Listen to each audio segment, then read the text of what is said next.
Maybe this happened to you in the days of your youth. Maybe it happens to you now. You're with some folks and some ideas come up and you're thinking, hey, that's a great idea, but I don't want to do that. Maybe you're someone who likes to maybe take a half step or 2 or 3 steps back from things. But there's somebody else in the group who always has a bright idea. Hey, let's go to the movies. Hey, let's stay home and play cards tonight. Hey, let's decorate the house for the holidays. Maybe it's your spouse. Maybe it's a child. Maybe it's a good friend. Maybe it's a coworker. I played hockey at Ice Age ago. Back then, we used to have people on the team who we used to call instigators. They kind of got a few things done, sometimes to get the attention of the referees, who knows. But all kidding aside, I think we all have people, let's say, who maybe are willing to step forward and go and do something, and we have other people who want to maybe just sit back and watch for a little while. Oh no, go ahead. I'll watch. I'll jump in. All right? That happens. The thought maybe in the back of the mind is, that's a neat idea, but what could go wrong with that? Maybe you're thinking, I could think of 3 or 4 or 5 things that go wrong with that. I'd rather we did something else. I don't want to take some risks. We have in our celebration tonight of the Ascension of the Lord something that is described even today. Jesus is offering the Great Commission to the disciples. And before he ascends into heaven, Jesus calls the disciples one more time, and he gives them a mission. Oh, by the way, did you hear in the gospel? He called them together, and they went and they saw him. They doubted. Even now they're doubting.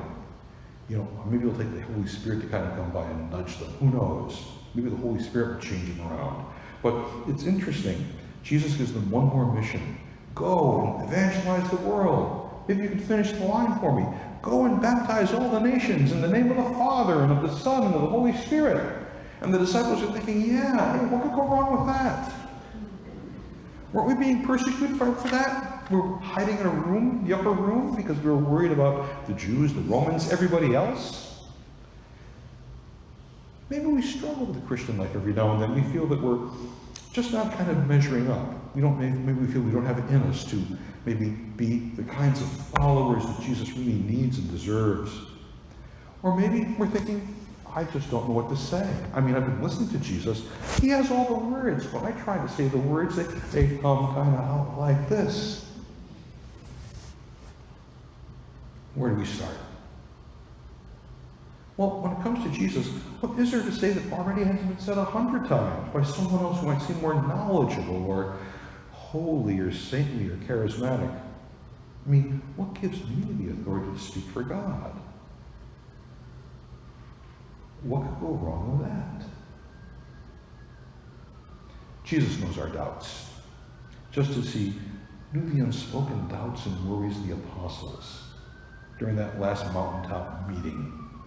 And he assures us, and he assures them too, that any power or any authority that we have would come from God through him. Only then does he tell the disciples to go make disciples of all the world, baptizing them in the name of the Father, Son, and Spirit, in the name of the Trinity, to pass on his teaching. It's as if Jesus isn't worried about the idea, what could go wrong with that? Instead, maybe Jesus is thinking, hey, have you ever thought that things could really go well?